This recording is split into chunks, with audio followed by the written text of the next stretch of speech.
Ti posnetki so nastali z brezpilotnim letalnikom, multikopterjem ali tako imenovanim dronom DJI Inspire 1. Njegova teža znaša skoraj 3 kg, v idealnih razmerah pa lahko poleti tudi s hitrostjo 22 metrov na sekundo.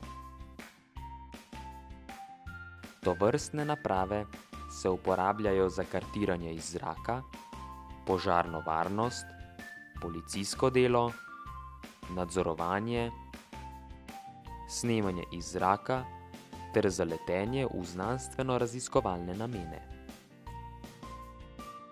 Izvedeli boste, kako taka naprava deluje. Kaj je multikopter? Najbolj preprosto povedano, gre za letečo napravo podobno helikopterju. Kot že samo ime pove, ima ta naprava več motorjev in propelerjev, ki so med sabo povezani tako, da tvorijo večkotnik.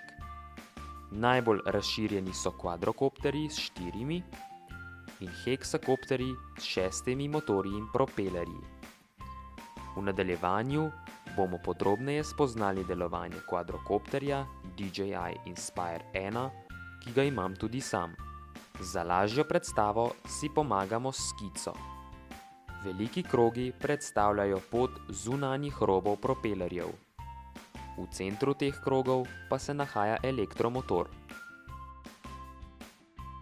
Kako taka letalna naprava deluje? Na vsako oglišče štirikotnika postavimo en elektromotor. Letalnik je v osnovi stabilna platforma, ki lahko v zraku sama od sebe drži horizont. Pri krmiljenju tako povečujemo in zmanjšujemo frekvenco vrtenja različnih motorjev. Če hočemo kvadrokopter nagniti naprej, povečamo hitrost zadnjih 2 motorjev in zmanjšamo hitrost sprednjih 2. Nazaj pa ravno obratno. Če hočemo napravo v zraku nagniti v levo, povečamo hitrost 2 motorjev, ki sta na desni strani, in zmanjšamo hitrost tistih 2, ki sta na levi. Silno preprosto. Vrtenje. Tretji Newtonov zakon pravi: če prvo telo deluje na drugo telo s silo, deluje to telo na prvo telo z enako veliko, a nasprotno usmerjeno silo.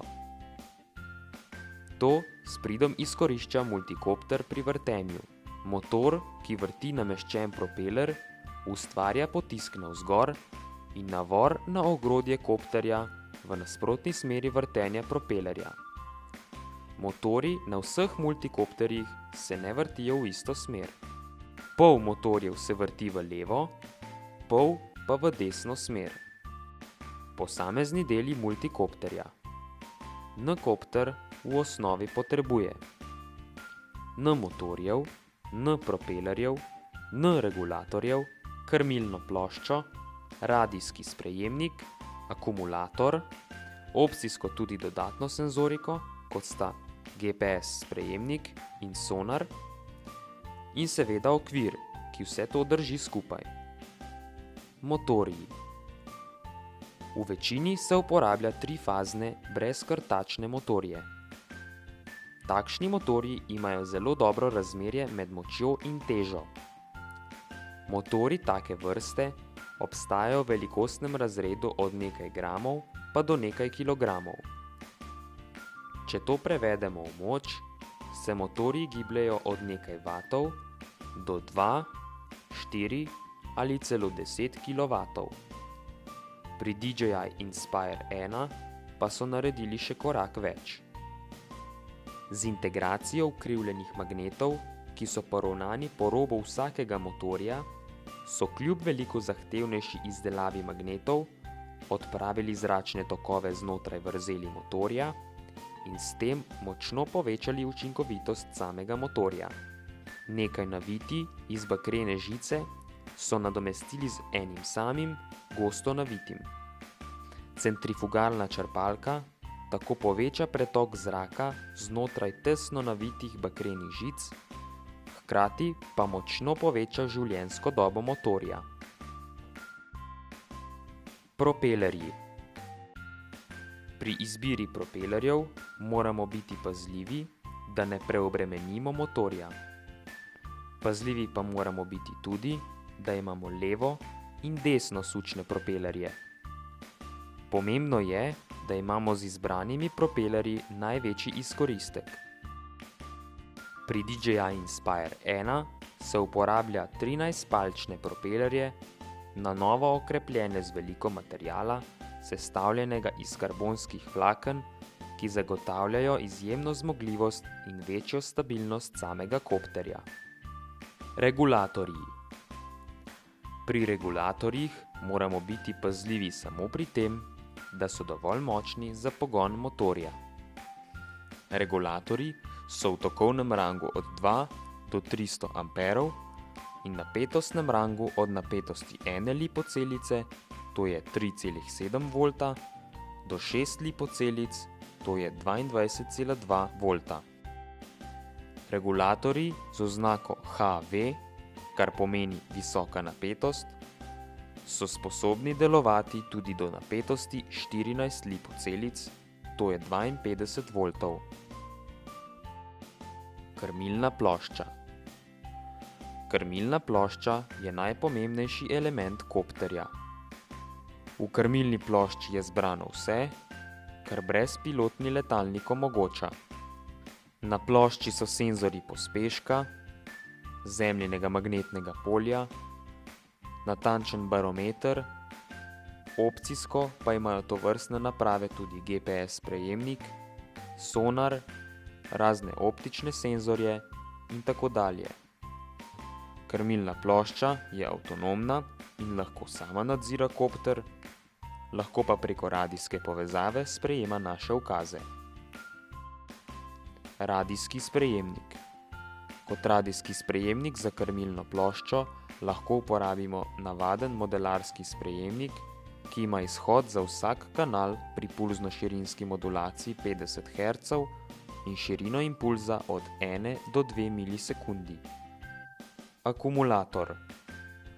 Pri akumulatorju je pomembna njegova masa, kapaciteta, napetost in maksimalen tok. Masa akumulatorja ne sme biti prevelika, saj bi s tem kopter preobremenili in bi letel z velikimi težavami ali pa sploh ne bi. Ravno tako ne sme biti akumulator premajhen, saj bi se prehitro izpraznil. Prav tako je pomembna napetost, ki mora biti združljiva z motorji in regulatorji, in maksimalen tok, ki ga je akumulator zmožen poganjati. Dodatna senzorika. Nekateri kopterji vsebujejo tudi dodatne senzorje, kamor spadata GPS prejemnik in sonar. V primeru DJI Inspire 1 sta oba senzorja združena v njihov pozicijski sistem, znotraj katerega je obravnavan vsak položaj kopterja DJI. S pomočjo tega sistema lahko kopter v zraku lebdi, vključi možnost avtopilota in samodejno dvigne ali spusti svoje noge, kar pa je seveda odvisno od relativne višine od tal. Ker sta v sistemu tako sprejemnik GPS signala kot tudi sonar, ta sistem omogoča tudi pozicioniranje znotraj zaprtega prostora, kjer GPS prejemnik ne deluje. Na podlagi vzorca tal omogoča lebdenje in vse skozi spremlja relativno oddaljenost od tal. Okvir. Pri kopterju je zelo pomemben tudi okvir. Ta mora biti dovolj tog in hkrati dovolj lahek.